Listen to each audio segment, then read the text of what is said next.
এবং বাদাম ফ্রান্সের হলো মশলা। একটা নতুন আইটেমের ফুচকা খাবো, সবাই সাথে থাকুন, দেখুন কি করে বানায়। আসুন কাকা, কি কি আছে বলবেন? হ্যাঁ, আপনারা পাইতেছেন পাপড়ি ফুচকা,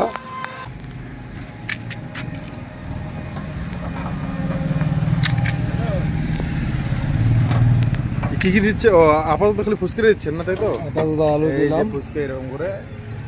সেই সঙ্গে চলে আসতেছেন এই যে সস মুর্শিদাবাদ, আচ্ছা, তারপরে আসতেছে হলো ফ্রান্সের হলো মশলা। এটা ফ্রান্স থেকে নিয়ে আসছেন? ফ্রান্স ফ্রান্স আচ্ছা, এই লোকাল মশলা হয় না তো, একদম ফ্রান্স। তারপরে পাইতেছেন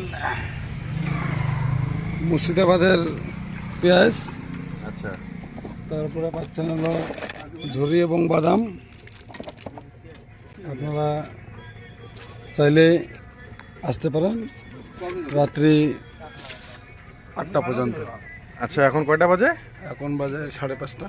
থ্যাংক ইউ। আচ্ছা আচ্ছা আচ্ছা, ওকে ওকে, ঠিক আছে। 8টা পর্যন্ত খোলা থাকে, সবাই আসুন। এই যে ওকরাবাড়ি, চতুর্দিকে অন্ধকার। এই যে দুই ভাই আমার খাচ্ছে, এদের কাছ থেকে রিঅ্যাকশন শুনে কি রকম?